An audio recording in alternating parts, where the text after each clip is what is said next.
folks, and welcome to another edition of Garbage Theater presents Mosquito. I'm your host Chase with my co-hosts Blake and John. Yes, sir. Yo. Let's get this shit show on the road. Mosquito. Not terrible. No, it wasn't. I mean, it was no derailed, that's for sure. Yes. Yeah, I mean, I couldn't hate it.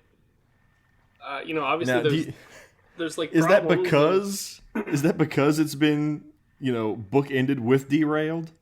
If we had watched anything else before this, would we not be liking it so much? Well, I looked into the movie a little bit and found out some stuff about it that kind of endeared it to me. I mean, the acting is bad, the script is bad, but it's made by a bunch of special effects guys who are clearly just having a good time.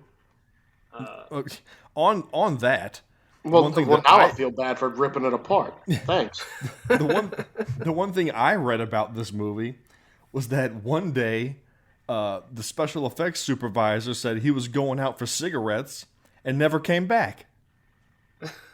Huh. He deadbeat dadded this movie. I'm about to say, he must have went to the same place my dad went.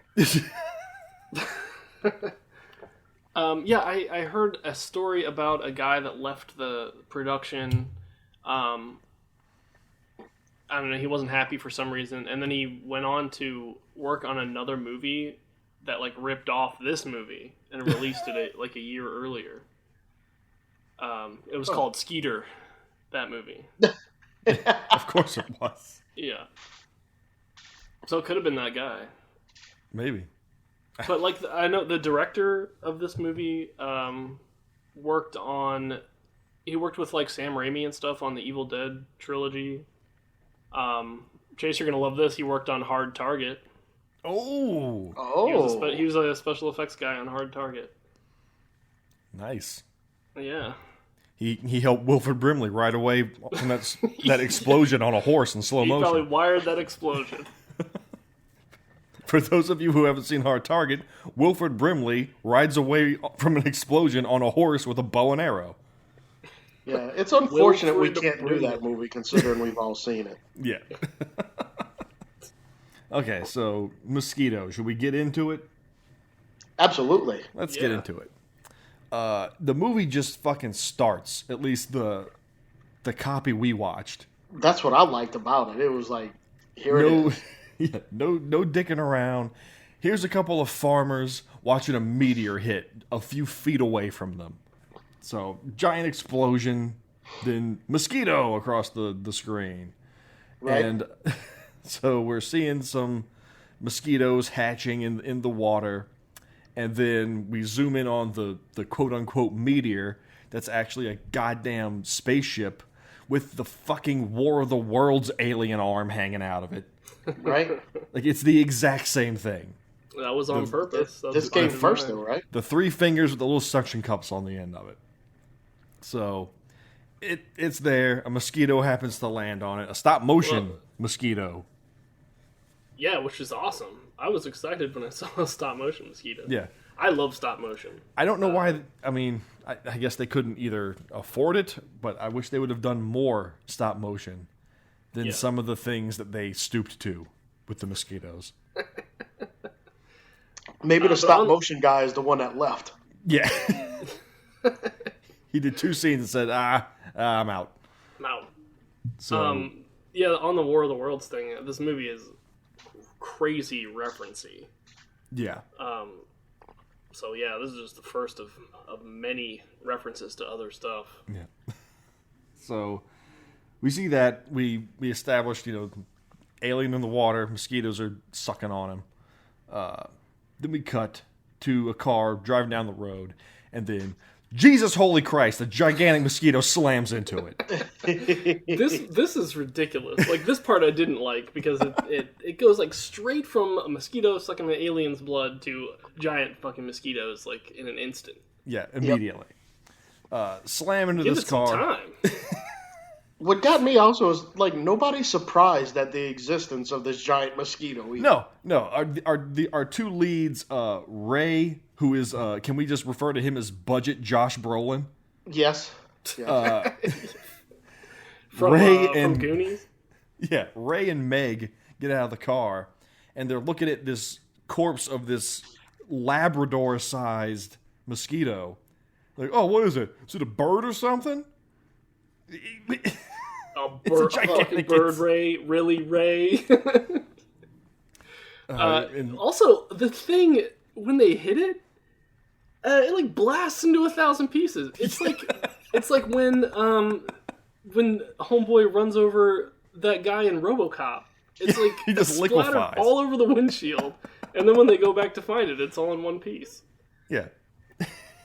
They go back and find the smoking husk of this mosquito. Clearly not a bird. Oh, you really did a number on this one, Ray. Well, you know me. When I screw up, I do it well. Fucking.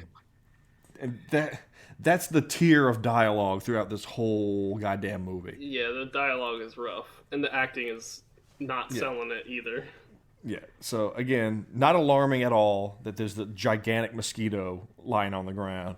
No. They're poking it with a stick, and she's like, oh, it looks so familiar. It's a fucking mosquito. Yeah, dude, come on, Meg. He says she's supposed to be an animal expert. She's an animal expert, and she can't figure out what this clear mosquito is. I mean, I guess you could be so fucked up that it's that big that you'd be like, what is it? You know, you wouldn't expect a mosquito. But still, I mean, it clearly is a mosquito. The lack of freaking out about a giant mosquito is what bothers me. If I see a cockroach that's a little too big, I want to burn down my fucking house. Yeah.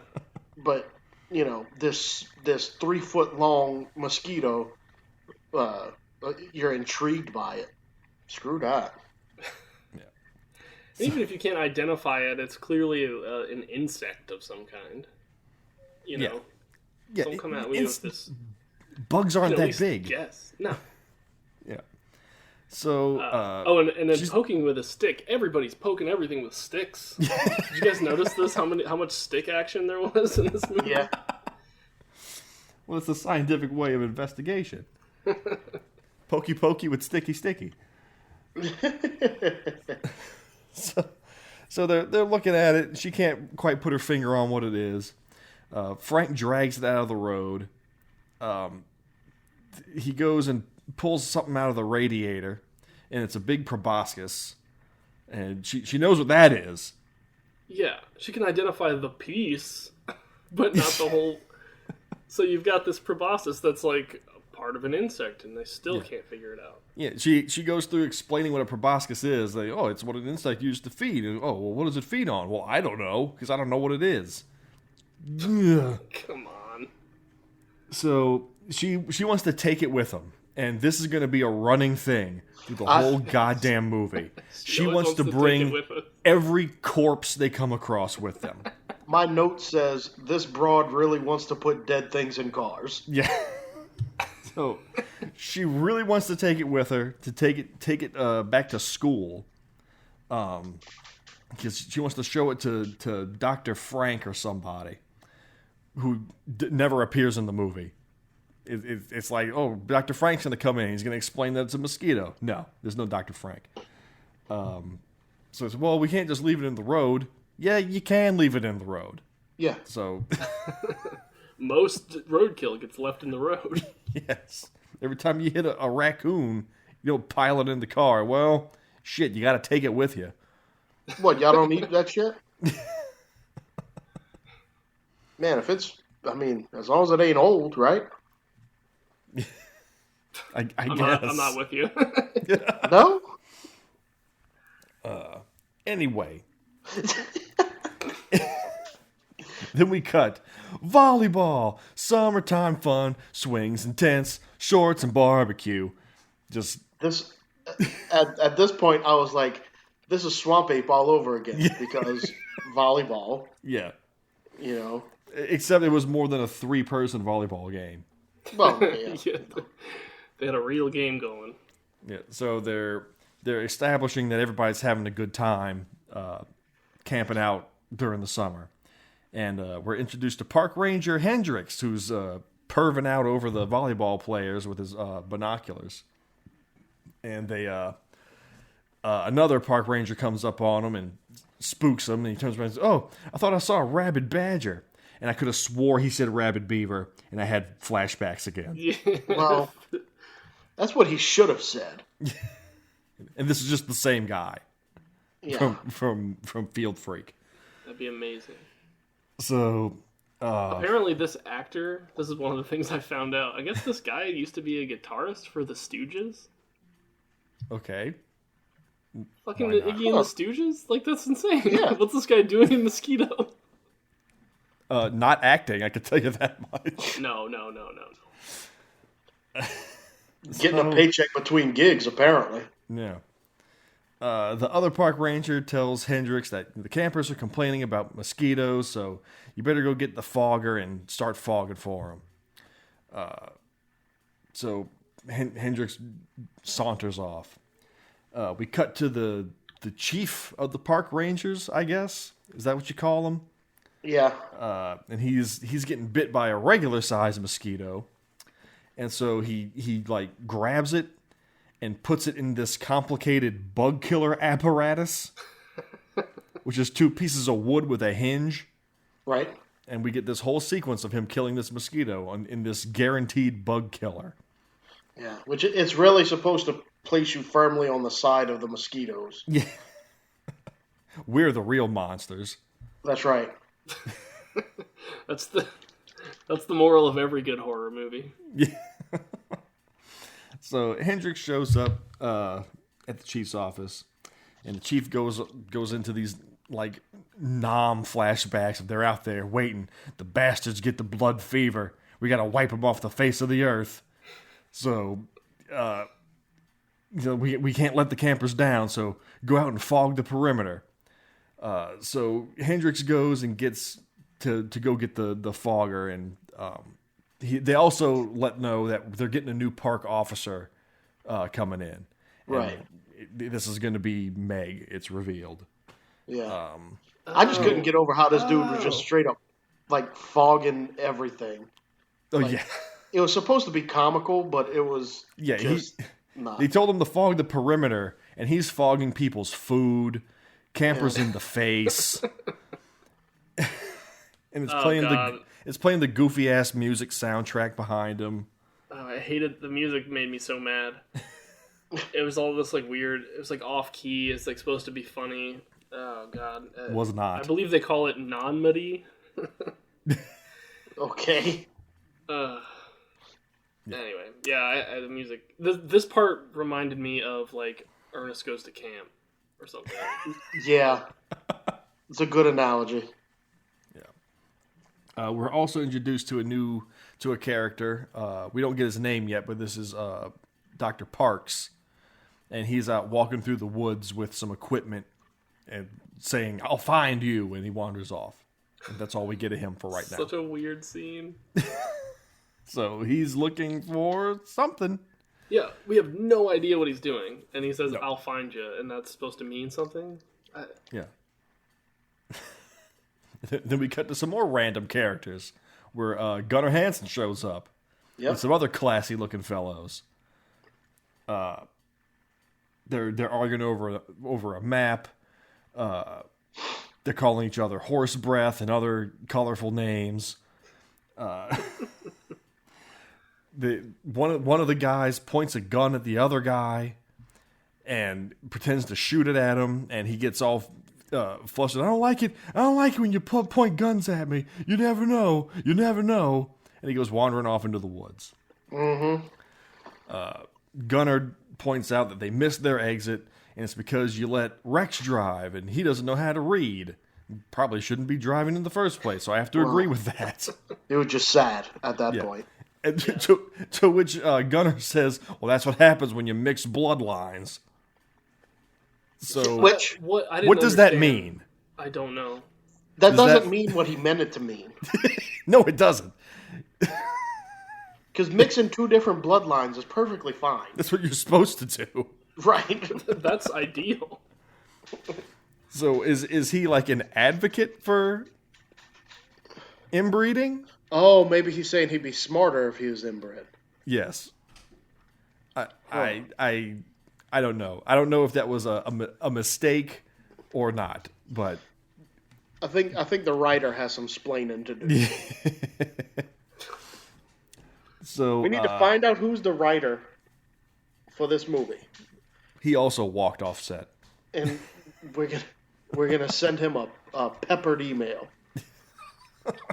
We want A answers. strongly worded fella. one. Yeah. So Ray and Meg arrive at a cabin, and when they walk in, the guy behind the desk is watching a news report where they're talking about a homicide and a robbery, Right. or something. It's on the screen for maybe 3 seconds, and then it's shut off. But it Right. turns out it's important information Yes. because this is explaining who Gunnar and his squad are. Exactly. They're I mean, killers. It's weird how not, a lot of these connections are never made explicit. No, You know what I mean? at all. The Meg Maybe thing, I maybe to just got somebody because like you, somebody like you who has crossed bloodlines in them may not understand it. But If only I'd kept my bloodlines pure, this movie that's would right. make perfect You'd sense. understand. Yeah, the Meg thing I didn't piece together until halfway through the movie. Really? Yeah, that she was the new person coming in. Yeah, it was so Well, the weird. They next- kept talking about her new job and stuff, and how is she going to get to her new job? And then, Yeah, and whenever she gets dressed the next day, she's wearing a park ranger uniform. well, I know, but what is that? What was that? There was some crazy scratching. I don't know what that was. It was a mosquito. So anyway, Ray's talking to the guy behind the desk, and he's talking about how he needs somebody to help fix the car. And Meg's going on about how they hit a giant bug that put a hole in the radiator, just telling everybody. And the guy behind the desk is like, oh, I can fix a flat tire, but a radiator, that takes a pro. I'm going to have to get a guy out to you. Right. Doesn't really believe the whole bug thing. Not buying it. Well, because who would? So we cut back to Rex, the non-inbred guy. Wander. The stupid non-inbred one. This ignorant non-inbred redneck. Right. He finds some random outhouse in the middle of the woods. Well, that's where you find them. So he goes into the outhouse, and while he's in there, a mosquito lands on the roof and starts to harass him. No, it's hiding. It's like up in the. Oh, it's in it? I thought it was just on Side. the roof. Okay. I thought that too, and I watched it again because it It comes was in out it. after him. Okay. Yeah, because he runs out with his pants around his ankles. Mosquito comes out after him. Gunnar and Junior is the other guy's name. Correct. Hear Rex screaming. They grab a shotgun and take off after him. They see the giant mosquito fly by, and Junior exclaims, "Dog shit!" Yeah, something you say when you see a giant mosquito flying by. Yeah, that's a commonly used expletive. They take off running after him. Shoot the bug! And shoots, misses completely, and shoots Rex dead in the back. Right. I couldn't believe they did that. Yeah. The what was once a puppet mosquito transforms into a stop motion mosquito. The effects change mid-scene many times. It's composite, it's a puppet, it's stop motion. But it's never CG, as we. Nope. The quality of the video made it difficult to determine sometimes what the effect actually was. Yeah. I mean, there were parts I could see. They misconstruing mostly some of the, they mostly use puppets. Yeah. Yeah. But so Gunnar shoots the mosquito. it blows the fuck up. And the mosquito lets out a shriek, kind of like a woman's scream. Yeah. The noises these mosquitoes make. I was trying to come up. They make, we just can't hear it because they're so small. I was trying to come up with like something to compare it to, but I couldn't come up with anything because it's such a strange sound. Yeah, it is. We then cut to a couple of good old boys fishing in a boat. No, that was the first park ranger. Oh, that's right, because he said he was going fishing. Yep. So yeah, the first park ranger is out fishing with a friend, and they're telling some top-notch jokes. Yeah. Did you blow bubbles as a kid? Well, I saw him at the circus, and he says hi. I thought that was good. I laughed at that one. Is killing himself with his jokes. What's the last thing that goes through a bug's head when it hits a windshield? It's ass. That one kind of made me laugh. Fantastic. So while they're fishing, a guy, one of them gets a hit, and he reels up nothing, and it was either him or the other one reaches down towards the water, and like a taxidermy barracuda is thrust up out of the water at him. Yep. It makes like velociraptor sounds. Yeah. There's just these monster fish down in there. So the other guy shakes up a beer and gives it to him. Hold on. Wait. Something just hit me. Oh, God. Oh. Later on in the movie, when they're trying to explain why the mosquitoes were the only things that were big. No, don't even try. No. They actually say maybe the frogs and the fish got big too. No. He did say that. He said that, but I'm not going to agree that was a monster fish. It was a taxidermy regular-ass fish. John, you want to be the tiebreaker on this? I mean, that's a tough one. I refuse to give this movie that credit. Refuse. I know what you're saying. It would be really bizarre to only show it like that really quickly, and if it was monstrous in any way, I would agree. But it was just a regular fish. Yeah, apart from the sound that it made, it wasn't monstrous. Barracudas don't belong in lakes. And so that would mean that wasn't a barracuda. That was like a minnow that had turned barracuda size. I don't think they put that much thought into a scene that lasted 3 microseconds. And it made strange noises just like the mosquitoes do. Yeah. Well, after the supposed monster mutant fish attacks... This is even more solid logic than the whole Swamp Ape ending thing being all made up. That was Field Freak. Whatever it was. I'll stand by that. This I'll is on stand stronger by that footing than theory. that, yeah. Anyway.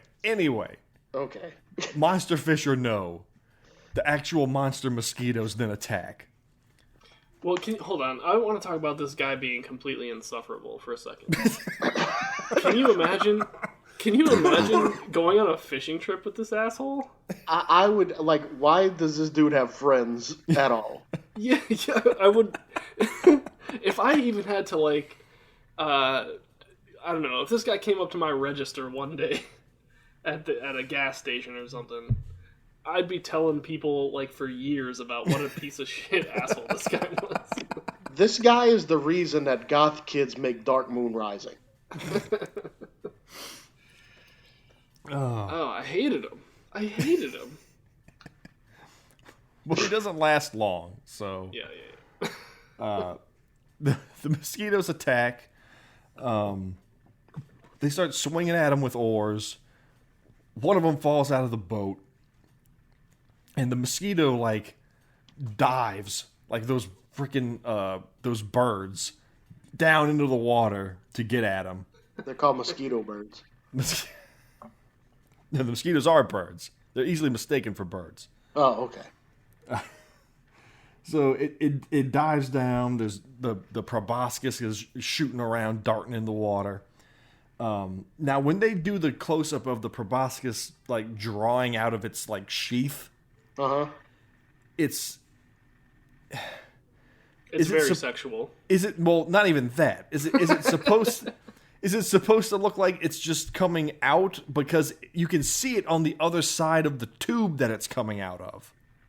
Like, was that done on purpose? Was I supposed to be able to see the proboscis on the other side of the thing it's coming out of? I don't know. I'm with John. I just got a very phallic sense whenever I was watching. Yeah. So there's a close up of that. There's several close ups of that throughout the whole movie.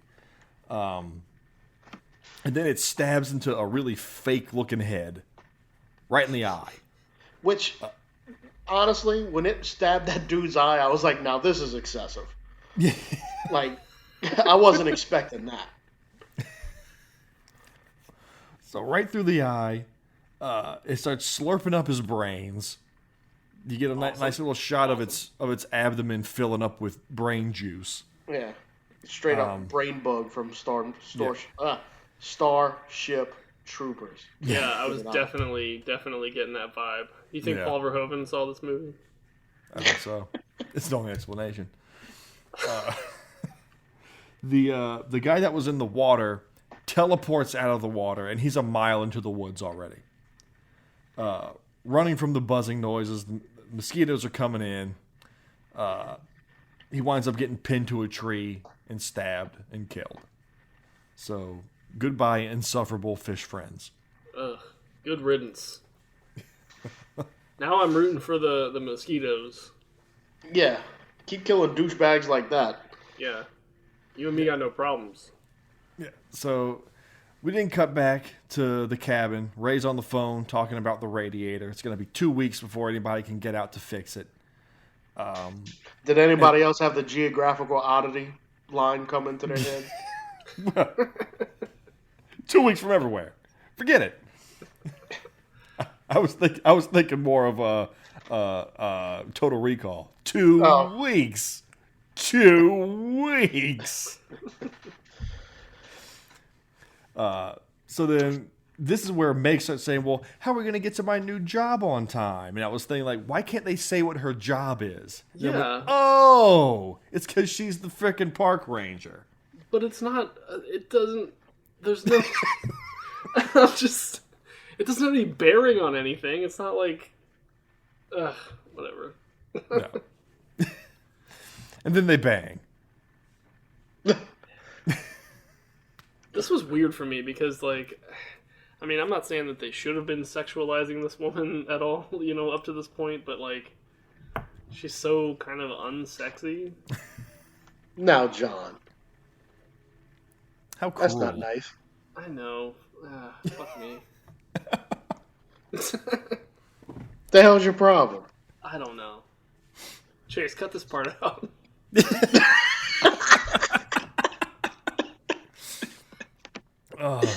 I love how being sarcastic actually made him like consider his words. Okay, moving on before John had to butt in with his hatred. Oh, come on. Only like the perfect woman. My name's John. No, it's not that she's not attractive. It's that she's like. I think that's exactly what you just said. No, I said that. Your exact words were the way they've dressed her and like the way she acts. She comes off as like kind of. Yeah, she's a horrible dog beast. You've already explained this. You motherfuckers. Yeah. All right, cut it out. Cut this out. Let's cut. Listeners, erase this from your brains. No, we're not erasing nothing. You're the one who was like, "Oh, this broad looks like the cow thing from Dr. Moreau, and she shouldn't be on film." And okay, actually moving on now. There's a badly composited army of mosquitoes closing in. It's actually just copy and pasted. Yeah, it's just some JPEGs of mosquitoes sliding around on a background. Yeah. That's like by far the worst looking, I think, shot in the movie. Yeah. Special effects wise. Yeah. Yeah, I mean, it was the same exact mosquito, just over and over. Yeah. Yeah. It's like Birdemic. The worst looking shot of the movie butting up against the scene of the movie. Oh, yeah. That's right. The one we alluded to on the coming attractions. Yes. We cut to a tent, and there's a couple in there going at it. And they're rolling around on their hot dogs, and there's PBR cans all over the goddamn place. Was she good enough looking, John? Is she okay? Just...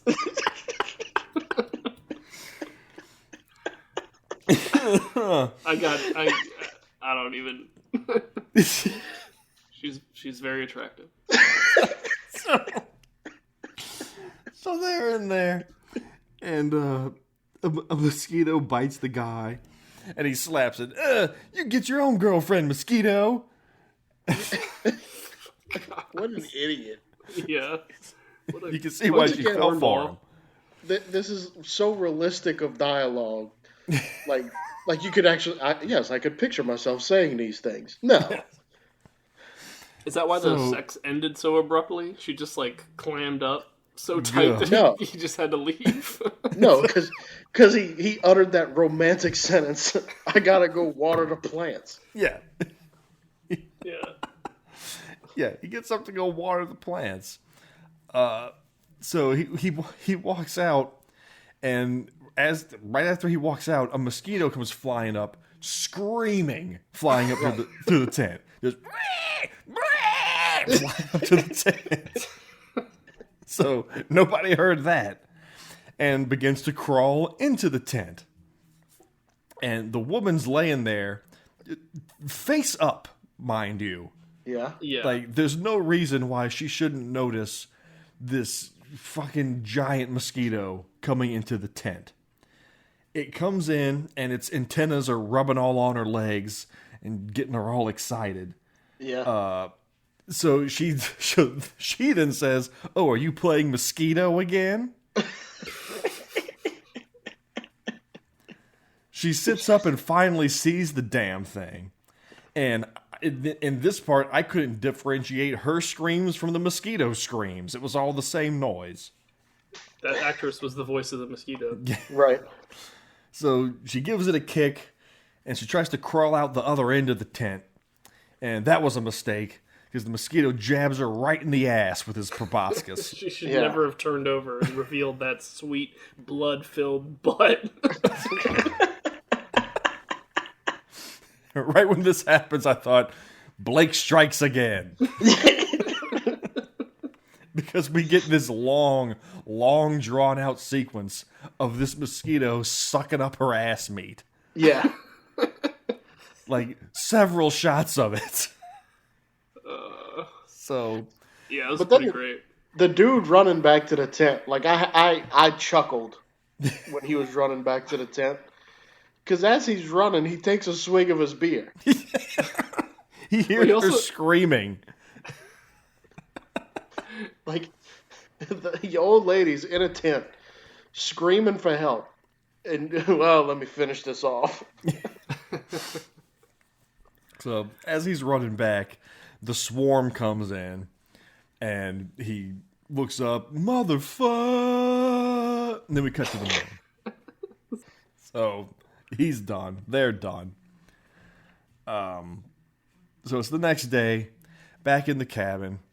Ray walks out the cabin. Oh, another day in paradise. More top-notch dialogue. Yeah, like, what the fuck are you talking about? Yeah. This place has been nothing but shitty to you, Ray. Is he being sarcastic? I don't know. I don't know anymore with this movie. He comes out and he sees Parks, the guy earlier wandering the woods trying to find you.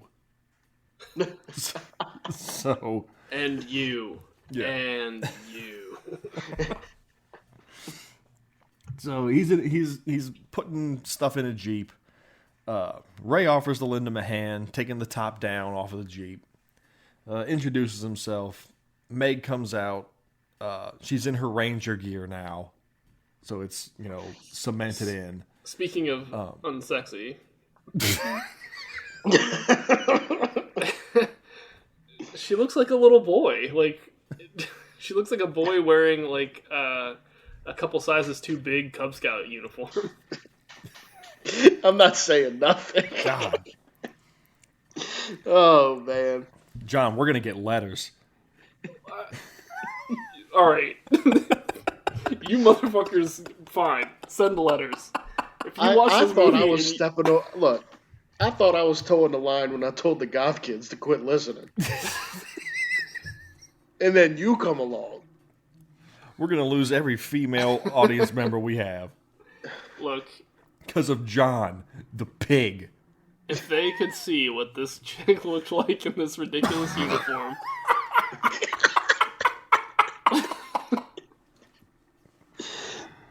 Oh my God. And understand too, they never told us what her job is, so she just kind of shows up in a silly uniform. And I was like, what is she doing? Playing dress up?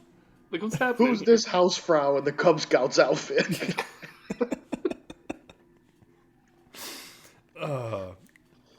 So, Meg comes out looking like the most unattractive woman on the planet. Yeah. Ray arranges a ride from Parks to get them to the campsite where she works. Parks tells him that, he's a meteorologist. I work for the Air Force finding actual meteors. That's not what a meteorologist is. An Air Force meteorologist is. So, Ray reaches behind him and just starts grabbing random equipment from the back of the Jeep. And there's a Geiger counter that starts going off, and it's clicking all over the place. Park says it's picking up something close by, so we should stop and check it out. They stop. They're looking around. Parks goes off on his own to find the radiation, and then Meg spots a boat floating down under the bridge. And it comes out, and it's the dead fisherman from earlier. So she's found another corpse for her collection. Right. Put him in the car. Yeah. That was a cool little reveal, though. I liked, that it sort of floated out from under the bridge, and then the dead body revealed. Yeah. They drag him up onto the shore. Looks like he died a long time ago, and he's full of radiation. Which then Ray then exclaims, "Oh, it's got to be aliens. That guy's been zapped." Ray's the only one making any sense. So Park says, "Oh, we got to call the police," and that's what makes us. "No, we should take it with us." All about it. Let's take this radioactive corpse of a man with us. This mummy we just found floating down the river. Oh, also the stick makes an appearance here too, where they have to use the stick to get. Well, they have to get they use the stick to get the boat up on the shore. Right. So they don't let Meg take her new pet corpse with her. She never gets to take any dead stuff anywhere. Yeah, they just cover him with a tarp and they get on their way. They arrive at the campsite. The place is completely deserted, and something smells funny. They go into the chief's office, and it's trashed. They find the chief behind his desk, and he's all dried out and gray and wrinkly, and just the corpse dummies just look terrible in this movie. They really do look stupid. They're worried about the robbers that they heard on the news earlier killing people, and they said no, this was definitely an animal that did this, because lots of animals completely drain human beings of every drop of blood. So Park says we can't just go running out of here like a chicken with its head cut off, and then Ray gets all aggro on his ass. Yeah. Who you calling chicken, asshole? It's cooler with the roids, Ray.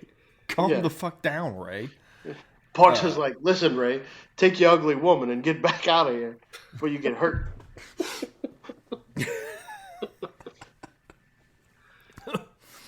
It would have been funny if the chief had his little bug killer in his hand or something.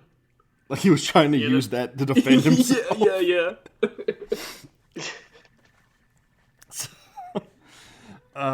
So they say something's sucking these people dry. Give us a few hours so we can look around and figure this out. There's a little flyover shot that shows all the campers from earlier. All of them are dead. And Parks is walking through the corpses just horrified. What in God's name happened here? What in God's name happened here? It's like the weirdest reading of that line. And then we cut, and it's like, meanwhile, in another state, Ray and Meg are nowhere close to where Parks is. They're wandering around in the cabins, and they say, I've seen enough of this place. Let's get out of here. And right as they're leaving, they hear some banging from this upturned boat on the bank. And they go up to it. Ray picks up an oar, which might as well be the poking stick, and starts whacking at the boat. And then he instructs Meg to flip it over. You get your ugly ass up there and flip over this boat. You took the words from me. Get your ugly ass over there and flip over that boat. If it messes up your face, nothing of value will have been lost. So they flip over the boat, and Hendrix pops up with the fog machine trying to spray him down. So we've got a new band to the fellowship here. Right. Parks is meanwhile still looking at all the bodies. He finds Gimli, another. right? Yeah. He finds another dead mosquito. Yes, they find out what's going on. Giant mosquitoes. He pokes that one with a stick. Yeah, pokes it with a stick. He tells them, I found out what's going on. It's giant mosquitoes. And Hendrix corrects him and says, it's not giant mosquitoes. It's giant mosquitoes. Thanks, Hendrix. Idiots. Really cleared it up. So now Meg identifies it. And she knows the frickin' Latin name for the mosquito and everything. Well, yeah. All ugly broads know Latin. needed to see. She needed to see two of them to really be sure. Well, somebody else had to say it was a mosquito, and then she's like, "Oh yeah, it is a mosquito." Oh yeah, it's a mosquito. Totally, I knew that. So this is the same breed of mosquito that carries Zika. So, oh lordy! Look out! Not only are these people all dead, they probably have Zika.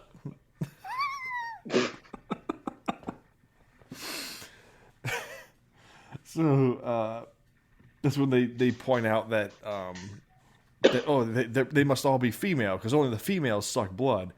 That figures. There goes Hendrix. I had no problem with that line of dialogue.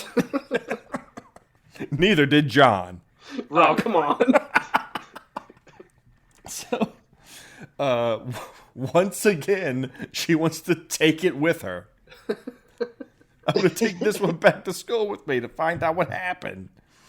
And Park's like, no, there's Maybe dead if I body. bring this in class, people won't pay attention to my ugly face. I'm surprised she didn't want to pile up all the corpses and take them with her. The Parks is once again saying, we've got more dead bodies. Maybe we should get the attention of the authorities out here. Oh well, the power's down and the radio's out. So we got to drive into the city. Just super conveniently, everything is out. Yeah, already. everything's out 'cause it is. So they go back to the Jeep, and Hendrix isn't happy with this because of the cloth top of the Jeep. That's not going to protect against giant mosquitoes. Right. But then they spot an RV, and the establishing shot of the RV, they play these triumphant Viking horns. As soon as they like, which I just thought was odd. They drag the body of the driver out of the RV, and they start to load up. Well, listen. Let me follow this logic, shall we? They're concerned that the canvas top of that thing, the Jeep, is not going to protect them. But the very first thing they do with this RV that they think is safe is pull a dead body out of it. I didn't even think about that part. I didn't think of that either, but that's sound logic. Yeah. At that point, Hendricks is the only one smart. I mean, they didn't get through the boat. Yeah. They should just stayed under the boats for the rest of their lives.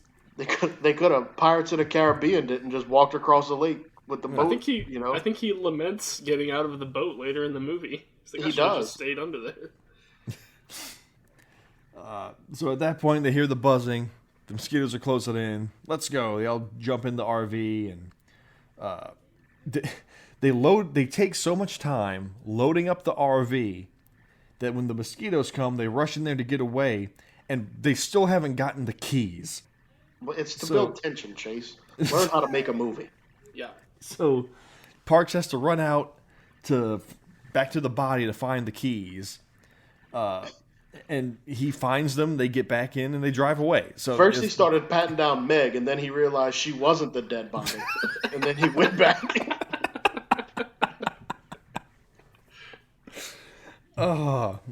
Yeah. So the whole I don't have the keys thing wasn't even necessary because nothing happened because of him not having the keys. No. He got them, they got back in, they took off, everything was fine. Cut to nighttime. Where are we? Nighttime. So as they're driving, now Parks says, next time we kill one of those, let's hang on to it so we can run some tests. One big fuck you to Meg. Yep. Because now the man says we need to hang on to one. Right then, John stood up and slow clapped.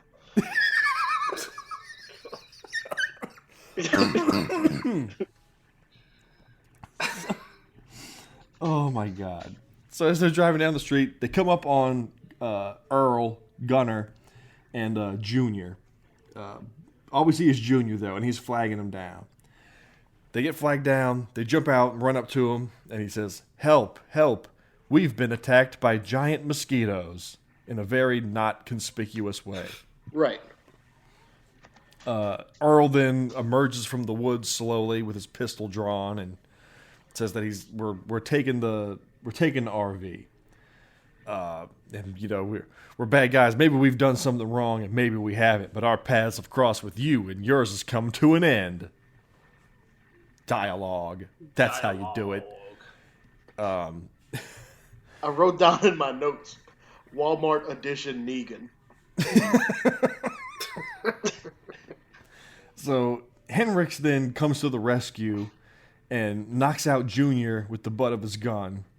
And then Gunnar and Parks have a little bit of a struggle in the street, and Parks gets the best of him and gets the gun. And then at that point, they're deciding, you know, we need to take him with us. We can't just leave him here to be killed by the mosquitoes. So they all load in the RV and take off. And as they're loading everything in, Ray grabs their duffel bag and throws it in, and it's full of cash. So they're the robbers. Yay, we know now.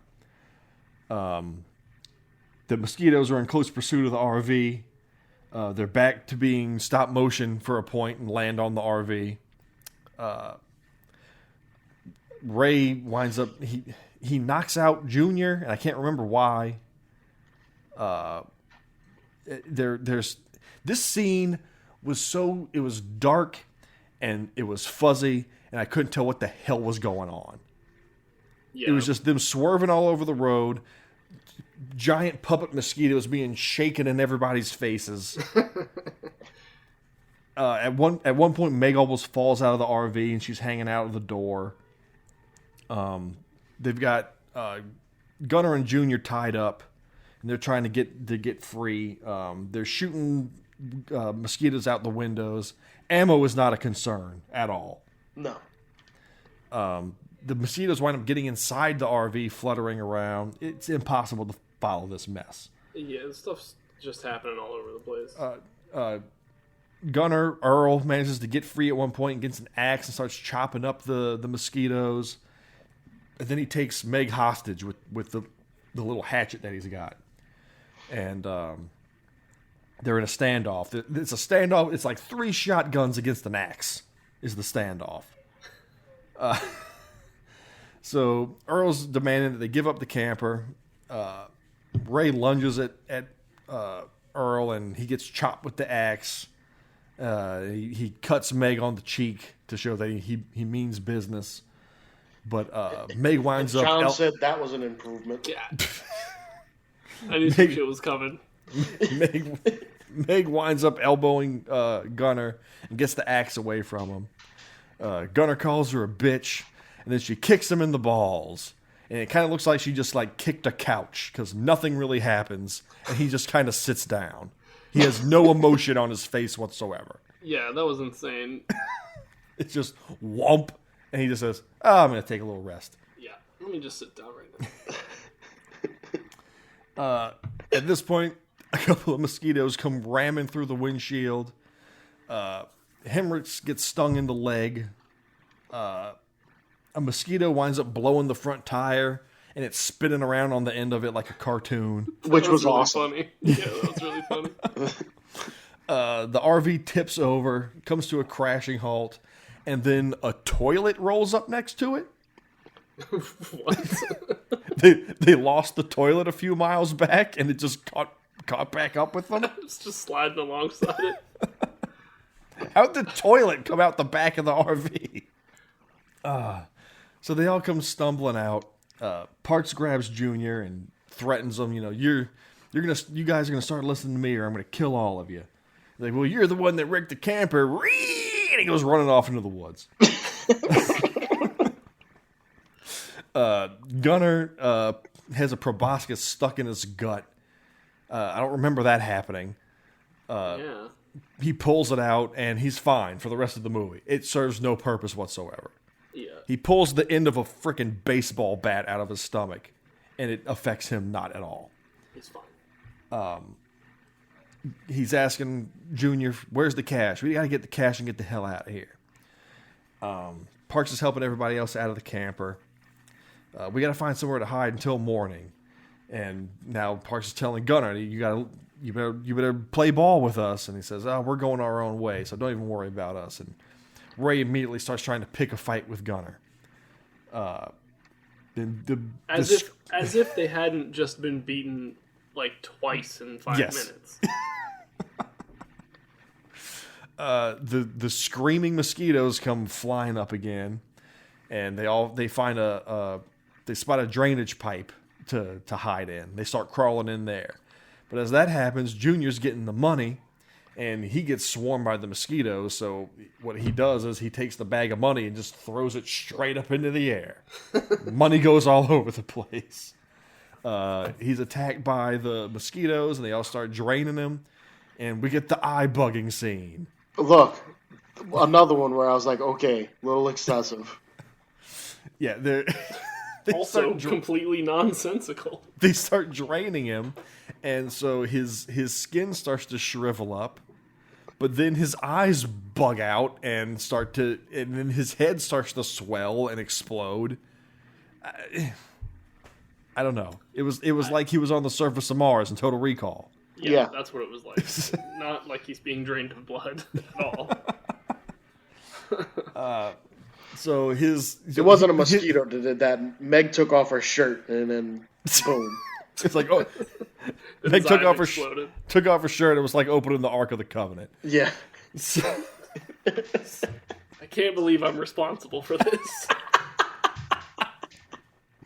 So his head basically explodes, and Earl's still trying to get back to him, and they stop him. No, you can't help him. He's a dead man. Yeah, I'd say he is. Yeah.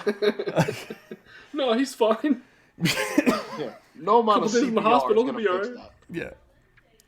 So they go into the sewage tunnel, and the mosquitoes start coming after him, and they're coming at him from all angles. It's a very Alien vibe going through like the air ducts. I was gonna call it, Aliens. Yeah. At the end of Aliens.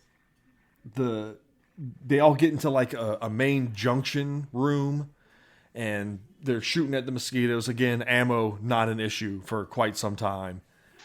Meg seems to have a bottomless duffel bag of shells, but they do eventually run out.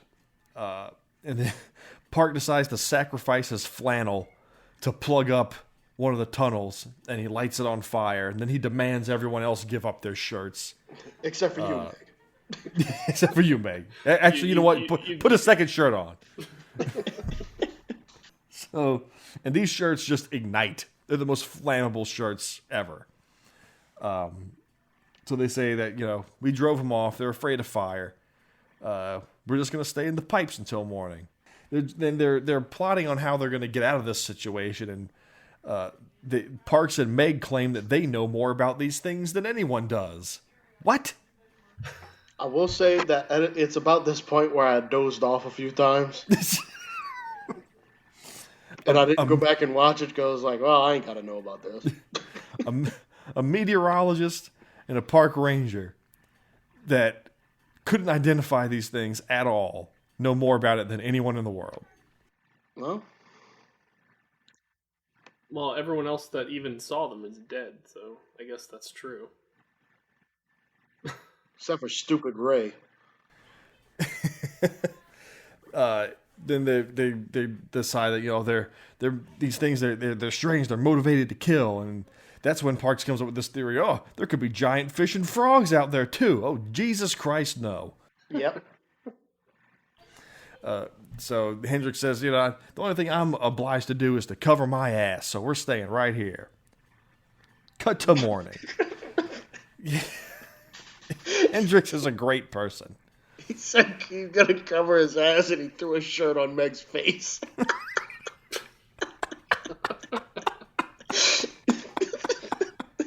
Like, I want it to be clear that this is all, like, Blake at this point.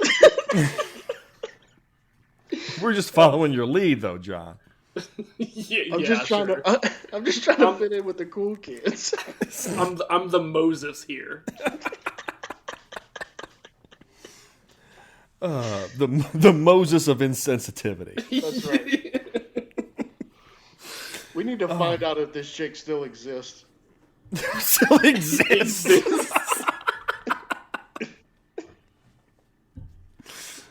Holy shit. Okay. So, morning comes. They all crawl out of the shit pipes. They find Junior's body decimated out in the street. Parks picks up his Geiger counter and he waves it over Junior's body, and they find out the mosquitoes are making all these bodies radioactive. We got to find the meteor. If we can find the meteor, we'll find the origin of these bugs. And then what? Then we'll get rid of them. Yeah. Sound plan. Hendricks goes off in this mumbling complain-a-thon.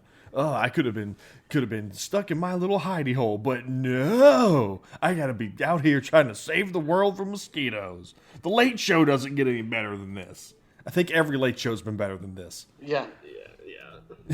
Hendricks is pretty annoying. So they're following Parks. He's trying to find the meteor. Meg has the audacity to call Earl Attila the Hun.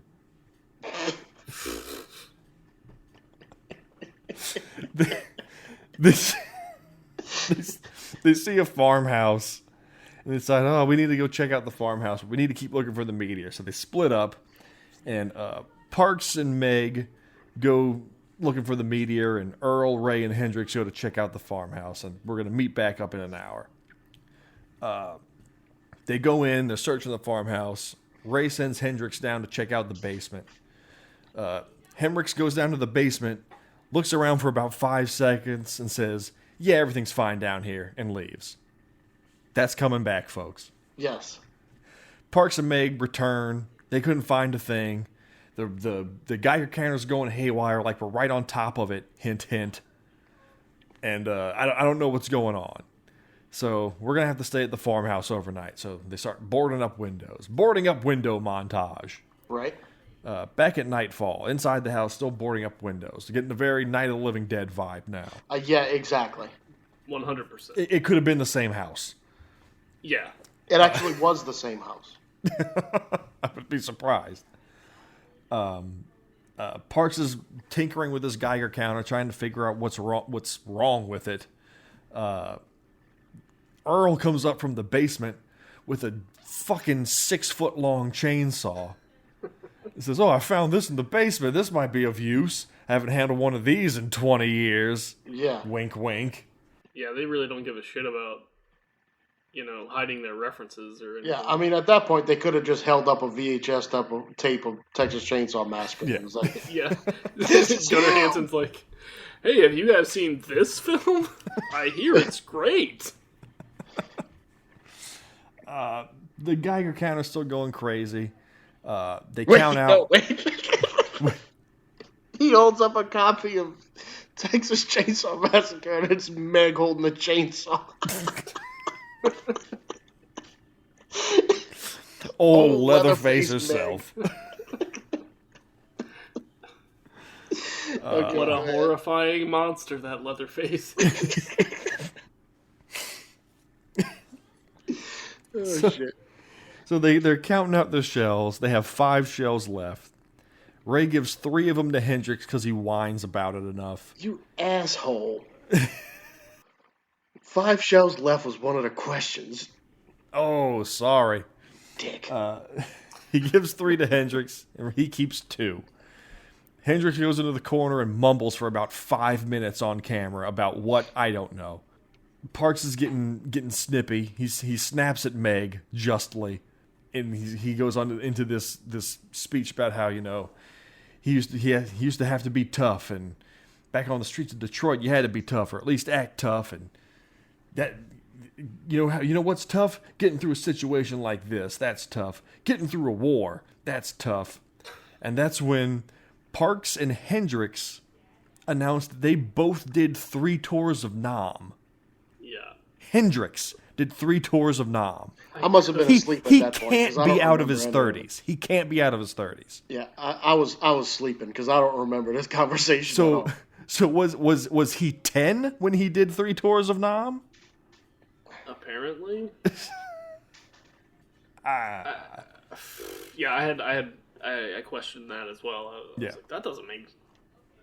I mean, I guess Parks could be old enough for that. If maybe Parks could be. He was like 18. Yeah. When he went to Nam. Not Hendrix though. Not Hendrix. And then Ray announces that he was in the Cub Scouts. You want tough. Try getting into the Weebelows. That joke lands hard because those motherfuckers laugh forever. Then the mosquitoes begin to close in again. And they bust into the house immediately. The boards do nothing to stop It them. was the most pathetic boarding up of a house ever. They were using just twigs that they found. They use their poking sticks. Yeah. Yeah, everybody grab up anything that we've poked the thing with. Nail it to a window. So the mosquitoes break in immediately. Earl cranks up the chainsaw and starts having at it. Hendrix and Ray both get pinned down by mosquitoes. Ray blasts it off of him with his first shotgun shell, then shoots another with the other one. Just disregards the shotgun and rips the wings off of the ones on Hendrix. So it starts skittering around on the floor. Hendrix sits up and wastes all 3 shots on one mosquito. Right. As he should. Way to go, moron. I thought this was... He should have used one on the mosquito and saved the other 2 for Meg. Yes. If I was in a room with a giant mosquito and Meg, and I only had 3 shells, I'd shoot Meg 3 times. I thought this part might have been an Aliens reference also. The part where Ripley and Newt get locked in that room with the facehugger. Oh, yeah.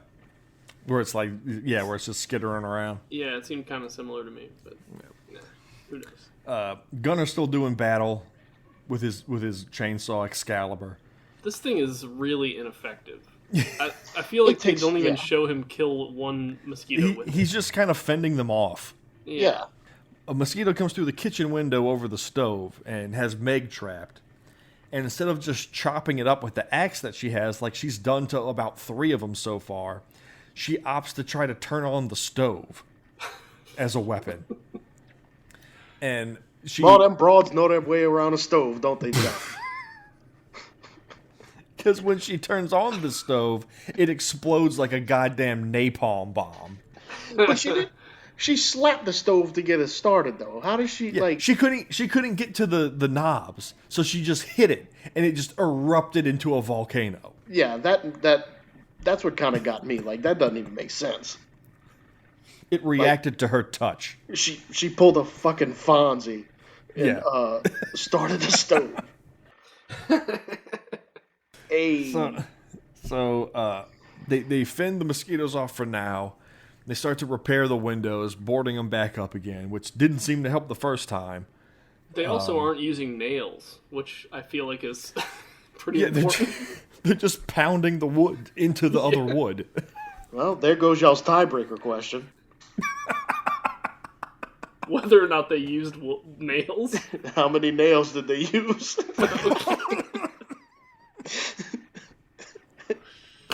Well, this is going to be an interesting quiz. So after that, they hear one break into the basement, where Hendrix did nothing. Right. They decide, we gotta go down there and check it out, and we'll check out the work you did down there, Hendrix. They go down into the basement, and there's a billion mosquito eggs down there.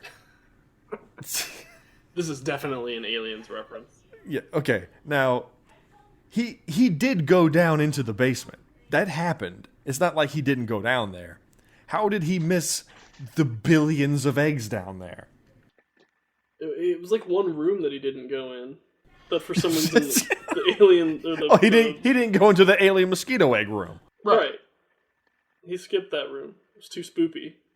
Yeah. So he comes back up. Earl calls him out. How could you have missed that? He said, "Oh, it was dark down there." That's a legit excuse. They decide they need to come up with some kind of a plan to stop this. We need to draw them into the house and then blow it up somehow. So we'll rip open the gas lines, and then we'll each stand by a window and rip all the shit off the windows and let them in. Then we'll go over to the dumbwaiter and one at a time go up to the roof. Right. That sounds like a sound plan. Which they then proceed to not even do that plan, because they tie ropes and shit to all the windows. I mean, it's a little smarter than It's a better standing by plan. the window. It's a better plan, but it's not what they discussed. Right. What? Can I ask what kind of house has a dumbwaiter that goes straight To the roof. I'll take my meal on the roof. Well, you don't want someone like Meg living in the house. You keep them on the roof. Meg's not allowed to eat at the table, so They rip open the gas lines. Well, actually, first Park starts to rig up because Earl points out that someone has to stay behind and light the match, and what's going to happen to that person? So Parks uses his Geiger counter to rig up some kind of an ignition switch or something. right. So they rig up ropes to all the boards. They have to get down into the basement and break open the gas lines. So they know a mosquito's behind the door, so they swing it open, and it goes into Benny Hill fast motion of them chopping up the mosquito. Mm-hmm. They get down there. There's no danger down there at all. They bust open the gas pipe. As they're leaving, Hendrix takes one last look around the egg room and says, "This is the last time I'm coming down here." Coming back to that as well, folks. They all take their places. Parks sets the ignition switch for 3 minutes. So once we do this, you've got 3 minutes. We've got 3 minutes to get out of here. We got 3 minutes to ferry 5 people to the roof in a dumbwaiter. So they all pull the boards. They take off running. The mosquitoes are flooding into the house. Well, okay.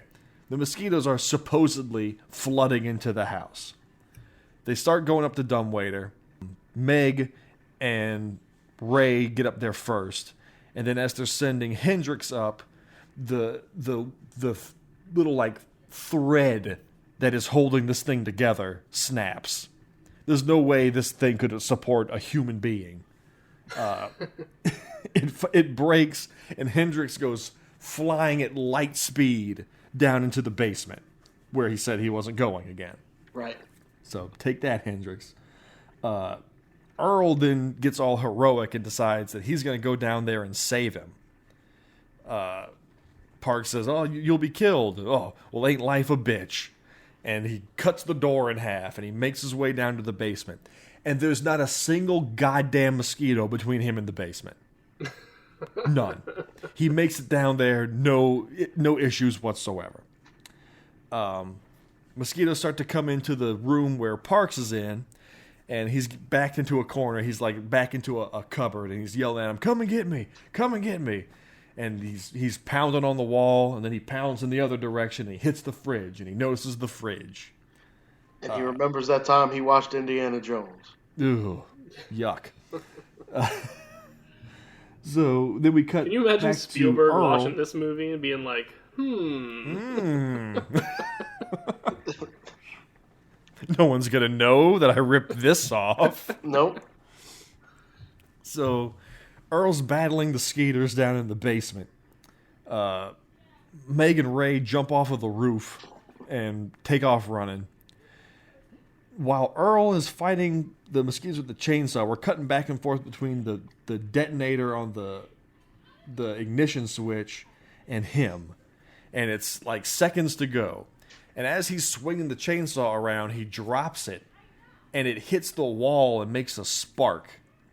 But that happens at the exact same time the counter goes down. So why did that need to even happen? yeah. It was supposed to show the duality of man. And, The inevitability of all of it. yeah. That they didn't need to rig that thing up anyway? It was that destiny. Destiny that Earl went down there. So the entire house explodes, killing Earl and Hendrix, who we never see after he flies down the dumbwaiter shaft. Right. Whole house blows up. Cuts to the next morning. Ray and Meg are hobbling around. So you ready to go home yet? Yuck, yuck. They hear some coughing from inside. They run in. They pull the torched fridge out and open up the fridge, and Parks is in there alive. And then there's a shot of Ray's face. He goes, "Oh, yeah!" So they pull Parks out, and he pats the fridge, and he says something, and I'm not sure what he said. Because he says something about the brand of the fridge, which is Norge. He says, better... God damn it. He says, better in Norge than Nam? Is that what he says? That's what he says. Okay. That's what I thought he said. It didn't... Okay. Whatever. They say, we did it. Now let's get the hell out of here. And then the credits roll. We're not going to find Hendrix anywhere. Sorry, Hendrix. Yeah, there's no refrigerators in the basement. He's definitely dead. Well, I hope you don't tie tonight, because, How many of the questions did we ruin? let's see. 1, 2, 3, and 4. So do you have 5 questions to even do this? I have exactly 5 questions. Oh, shit. All right. Well, here we go, folks. Doing the quiz. Me versus John. Whoever gets the most, we watch their movie. If it's a tie, I don't know what we're going to do. We'll have to come up with something.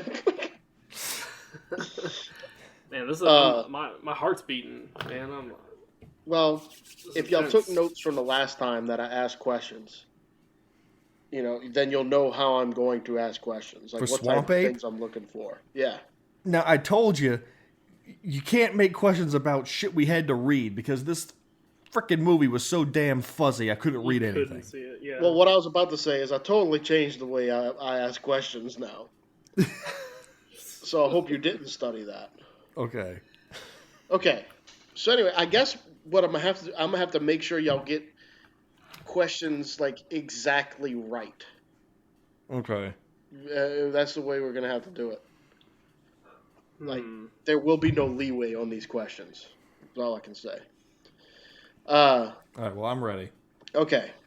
Whenever they see, whenever Hendrix goes in to talk to the chief inside the little house or whatever, and the chief tells him that reinforcements are arriving the next day. What time specifically are the reinforcements supposed to arrive?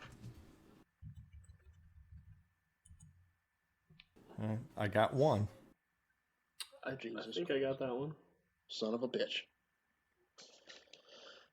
Why doesn't Ray want the Mosquito in his car?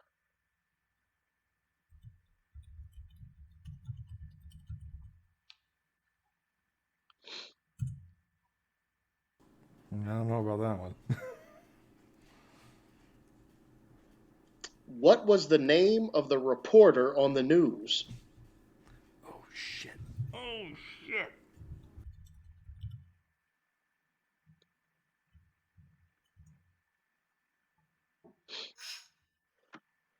What cabin did Ray and Meg stay in? Oh, feeling pretty good. Feeling pretty good. Oh.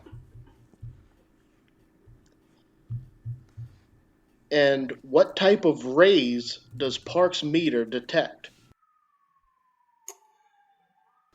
Oh. Oh shit.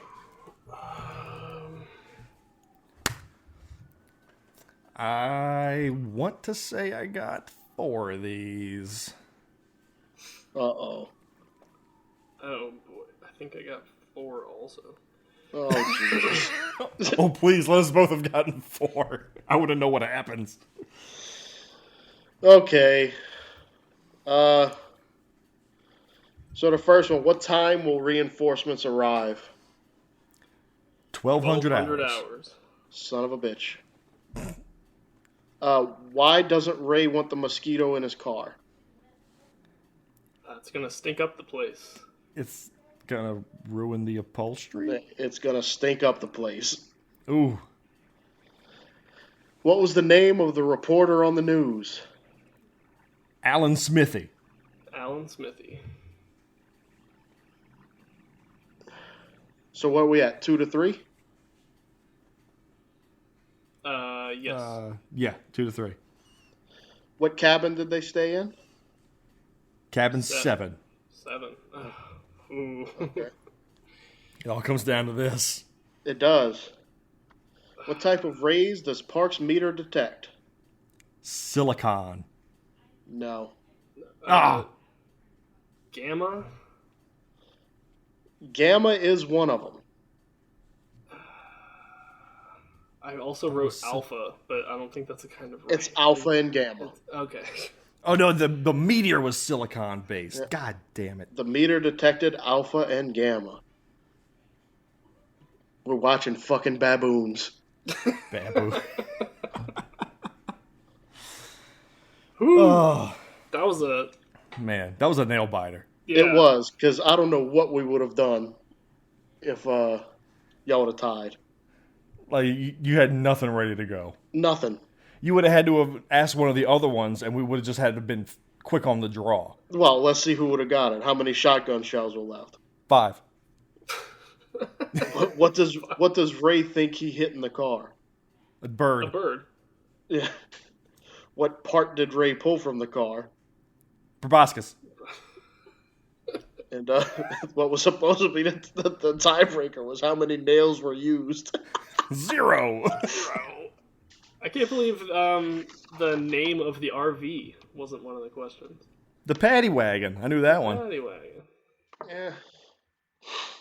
Maybe you felt it was too obvious. I did think it was too obvious.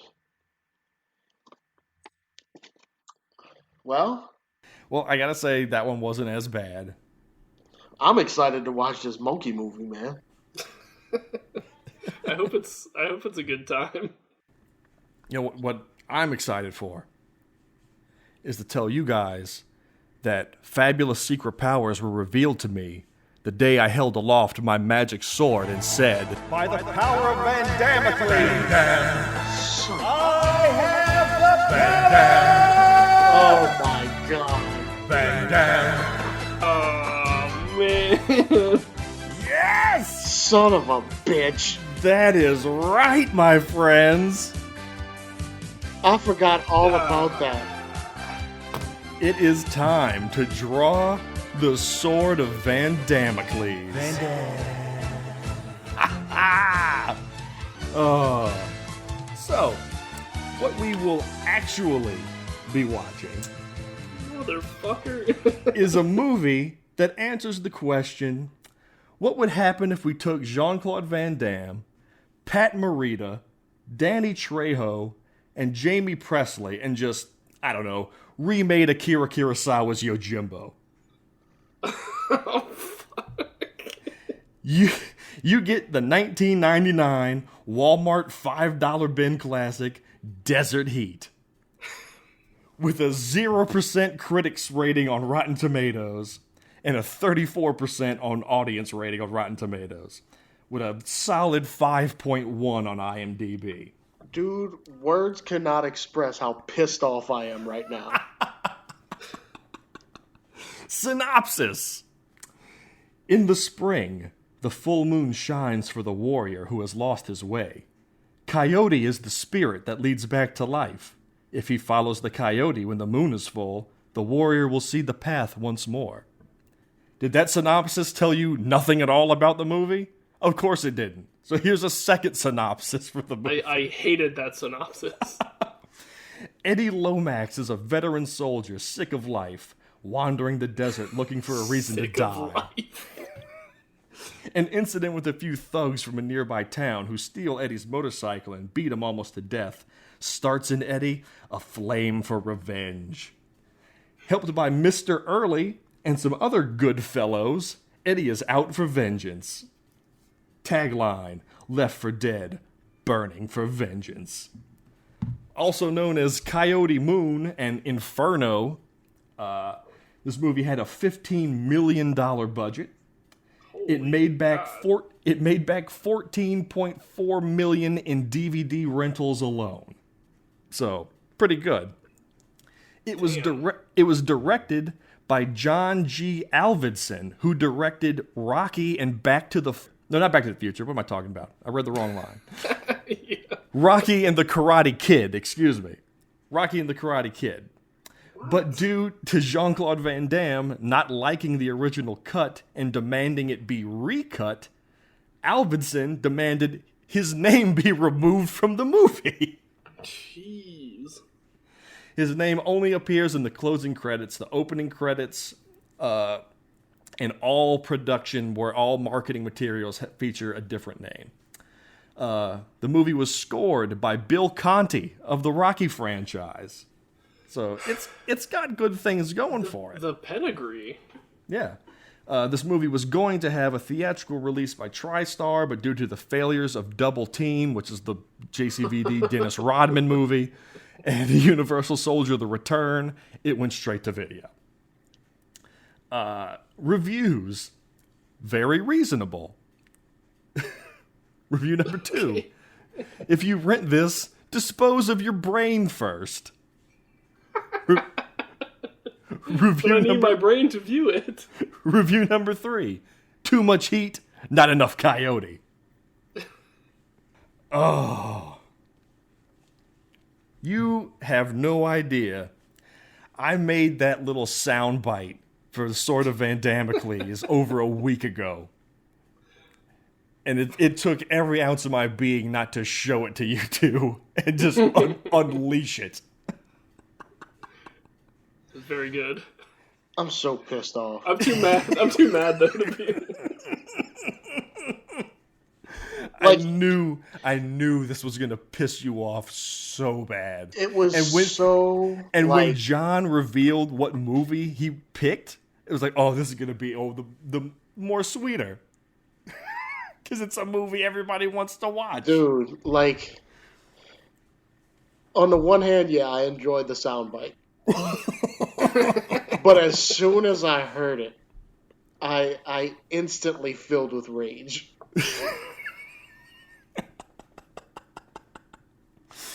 Oh. Well, everything went completely according to plan on my end then. That's right, folks. We're watching another Van Damme movie. Dude, Now, I am legitimately fucking mad right now. To clarify, Jason's trying to run this podcast into the dirt. To clarify how the Sword of Van Damocles works, is that I have completely overrode what movie we're watching. Everything else stays the same. John still gets the win, and he still gets to moderate, but it's going to be desert heat. But I don't wanna. At least you don't have to, answer the questions. You just have to come up with the questions. That's true. It's a Yojimbo remake. I mean, that's pretty fun, I guess. In what I'm assume is going to be the loosest of terms. You want to know what's fun? A goddamn baboon throwing grenades off a roof. That's fun. Well, instead you got Jean-Claude Van Damme wandering around the desert drunk. God damn it. Well, hey, at least it's over now. It's done. It's used. Yeah, we don't have to worry about it anymore. I did it in the first half of the season. You don't have to be sweating about it till December. The little soundbite was pretty sweet, though. Yeah, I was quite proud of it when I made it. You know who I feel really bad for though? It's the listeners.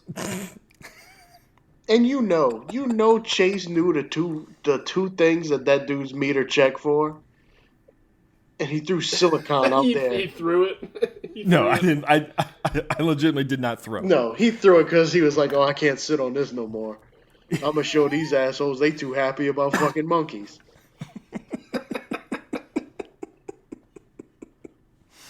No, the whole plan was that if I lost, I was going to use it. But if I didn't lose, we were going to watch Dark Moon Rising because I actually wanted to see what happened with that. And I would just have to suffer with waiting. I found something that's uglier than Meg. It's your play style, my friend. So dirty. Jesus Christ. Oh, now I gotta watch the stupid monkey movie on my own time. Hey, at least you know of its existence now. I've seen more footage of the other one, the Operation Black Eagle or whatever it was, Order of the Black Eagle. Maybe watch that one instead if it's your own time. Yeah. The only reason I didn't pick that one is because Red Letter Media did that movie on Best of the Worst. So yeah, there you go, Blake. Watch that one on your own time. But it's your job to watch Desert Heat. Man, shit. Oh, this went exactly how I wanted it to go. Can we go now? Yeah, the evening is ruined now. Ruined. Fantastic. Such an empty victory. Well, if the next time we do our little special and somebody else wins, you can get your own weapon. You know, for Derailed, I was ready to quit. Okay. I got happy again. I found purpose in this whole thing again. And then I'm like, yes, Mosquito was great. Now I'm going to see a monkey doing martial arts. No. It was stolen from you. These were the terms of the victory of Shark Month. I'm not doing anything wrong here. See, John? Just something vindictive. John, that fucking boat went 17 knots. We wouldn't have this goddamn problem. Oh, sweet Jesus. I was thinking, I said, is this too much? Is this going to drive Blake to quit? Honestly, whenever the thing started playing, I started to say something, I got quiet. Because I swear to God, I took off my headphones and I was about to just get out of Skype. And y'all were just gonna sit there and be like, did he leave? Did he leave? Blake? Yes, Blake? he fucking left. Hey, Blake, you there? Okay, well, there we go. We're not gonna rub salt in the wound too much more. Disregard At less. least this one will be competently shot, I guess. A real director did it. A real director made this. The director of Rocky and Karate Kid made this. Van Damme just got his mitts on it in the editing room. A little bit. Enough to make him, disavow being, having anything to do with this movie. A monkey throwing grenades, Chase. Now, when John talked about the movie, I did feel a little bad. It was like, I would like to kind of watch this movie. But I can't wait anymore. I could feel... somehow I felt like I could feel the itch. You were like, I gotta bust this thing out. I totally forgot about it. I've been, holding off on picks because I knew it was there. I didn't... Pick anything you really wanted to watch? Yeah. Well, it's done now. I hope you chumps are ready for a cigar-a-thon, because something's got to combat this fucking foolishness. I told you, if you can win the next month, you'll get your own weapon, and it'll be Excalibur. Well, better watch out. Because he's got enough movies in his library for me to pick one every damn week. Oh, yeah. He's got plenty. Okay. So, really, there it is, folks. All right. Disregard last week's Coming Attractions. We're not watching any of that. We're watching 1999's Desert Heat, starring the one and only JCVD. So, you can catch us on iTunes, Google Play. Subscribe to get our latest episodes the minute they go up. Check us out on Facebook at facebook.com/Garbage Theater. Check out our Twitter handle at garbage_theater. We put up artworks and various musings. So yeah, if nobody else has anything else, I guess that's it. No, just stewing in my rage. Success. Okay, folks, we'll see you next week.